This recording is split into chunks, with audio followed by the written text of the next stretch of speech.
to Sean Salisbury, Fantasy Football 101 at its best. He's also very unfiltered.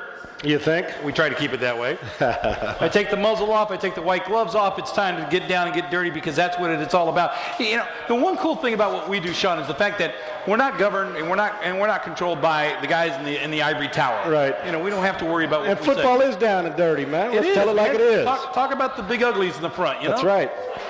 The grunts. But what I like about what we do here is the fact that we talk specifically about what the fans are very much in touch with. It's all about the fans, my man. It is. I mean, that's the reason they're called fanatics. That's right. So we talk about, one more time, tell people how they can get to you. It's for the show, SeanUnfiltered.tv is where you can find it, where we'll have the newsletter, where you can see some of these clips and you can share with your friend, and we'll do a bunch of things like this, Dave. We're putting shows on, number one, and on a regular basis. Number two, you can find me on Twitter at SeanUnfiltered. And fan page on Facebook at Sean Salisbury Unfiltered, all one word. Right. And Total College Sports Network, a new college sports. Check that out. Go on there and like that one. And when's that going to start up? We already started. All right. Total College Sports Network at Twitter, and I think will that be on? Now, will that be also on television at one point? They're working towards it right now. It's at 200 to 300 media outlets, Chicago Tribune. Yep. So, as a good GM, what would you do? How would you look at this? Fantasy GM, obviously. Yes.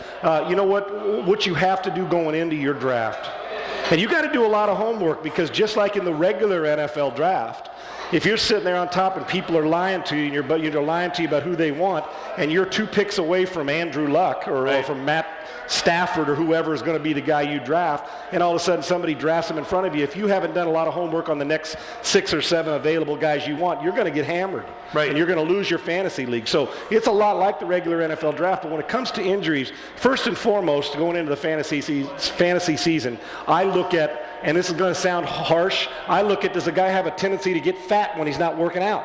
Because fat equal trouble with the hamstrings and the joints, and the big linemen are different, but if you get a wide receiver who hasn't spent a lot of time working out, like Mike Williams did when he got drafted out of Southern Cal, went to Detroit, he was a flop, fell right on his ass. He was 250 pounds as a wideout and he couldn't get by me.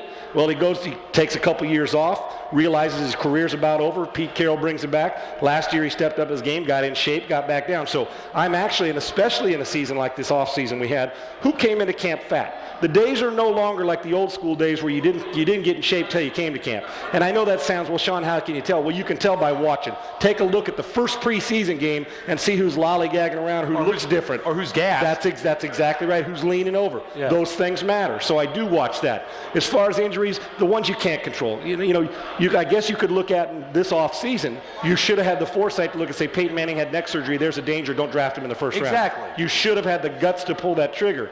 And now, if you didn't get a good backup, you screwed the pooch your whole season, because nowadays quarterbacks are making more points with the Rodgers and Brady's and Rivers. They're making running back points every week because they're throwing so much. You need to look into, if you're an offensive guy, you need to look into what the rules are doing now for offensive.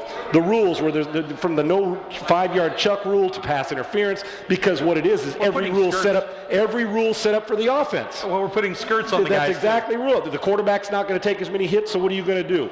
Late hits, so you're going to drop him back more, stick him in the gun more, he's going to throw more. Look at the numbers of quarterbacks the first 5 weeks of this season. And you should have saw that coming with rule changes and with everything. And, in fact, you should have said, well, Devin Hester, is he going to get as many chances this year as a wide receiver and as a kick returner with those touchdowns? You say no, because they moved it up. They're going to kick it out of the end zone. He won't get as many touches. So all those things factor in. A good GM does this. He takes, obviously, don't ever cross over bye weeks where both of your quarterbacks are playing a bye week at the same time. That's pretty elementary. But you have to do you got to do what I look deep into offensive strategy. When I'm talking about offense, I look deep into offensive strategy for the Cowboys. You look at defense. Are they going to pressure more with Rob Ryan, defensive guy? So you start to think, we're going to get more sacks and we should get more defensive touchdowns. Hit, fumble, rushing 7-8 guys. Ball's going to be on the ground instead of playing all that zone where quarterbacks don't get hit as much.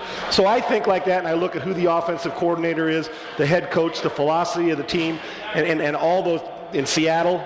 Tavares Jackson, this is going to be a team that's going to be in trouble, but they'll play from behind.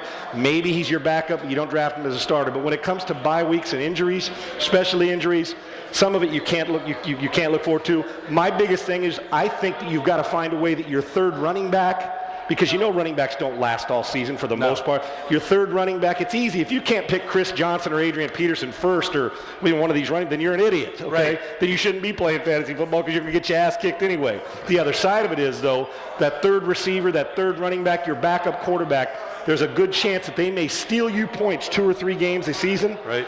That's where you, just like in the regular draft, you make your money between the 3rd and the 6th round because we should know what the first rounder is going to do. And I think you steal fantasy points with sneaky picks like Doug Baldwin in Seattle. The rookie, undrafted out of Stanford. Look what he's doing now. NFL Rookie of the Week. If you have somebody, trade for him, get him now because he's now become their go-to guy.